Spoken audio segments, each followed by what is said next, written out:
एक तोता सेब के पेड़ पर रहता है और बैठकर सेब खा रहा होता है। तभी एक शिकारी आता है और तोते को बंदूक से गोली मार देता है। तोता जमीन पर गिर जाता है और घायल हो जाता है। शिकारी तोता को मरा हुआ जानकर वहां से चला जाता है। तभी यह सब एक कबूतर देख लेता है और भागता हुआ तोता के पास आता है। तोता कबूतर से मदद मांगता है। कबूतर तोता को उठाकर एक सुरक्षित जगह ले आता है और तोता के शरीर से बुलेट को निकालता है और दबा लगाकर पट्टी कर देता है। कुछ दिनों में तोता ठीक हो जाता है, लेकिन कबूतर रोने लगता है। फिर लाइक सब्सक्राइब नहीं किया। एक बड़ा मुर्गी गांव में घुस आता है।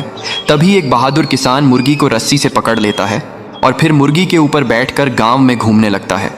फिर मुर्गी को बहुत सारा फल खिलाता है, उसके साथ सारा दिन खेलता और मुर्गी किसान को अपने ऊपर बैठाकर खेत ले जाती है।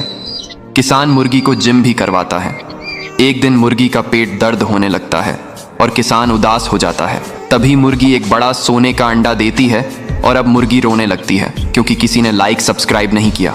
एक दिन किसान को गांव के कुआं में एक सोने का मटका मिलता है। किसान मटका को घर ले आता है और मटका को जमीन पर रखकर आराम करने लगता है। तभी कबूतर आकर अपने अंडे मटके में डाल देता है। कुछ ही देर में अंडे सोने के बन जाते हैं। किसान हैरान रह जाता है। फिर किसान घड़ा और सोने के अंडों को अपने पास रखकर सो जाता है। रात में कबूतर सोते हुए अचानक घड़े में गिर जाता है और जब किसान सुबह देखता है तो हजारों कबूतर मटके से बाहर निकल रहे होते हैं। किसान खेत में देखता है तो कबूतर सारी फसल खा जाते हैं। किसान तुरंत समझ जाता है और मटके को लेकर कुएं की तरफ भागता है और मटका को कुएं में फेंक देता है और सब पहले जैसा हो जाता है। फिर भी किसान रोने लगता है क्योंकि लाइक सब्सक्राइब नहीं किया।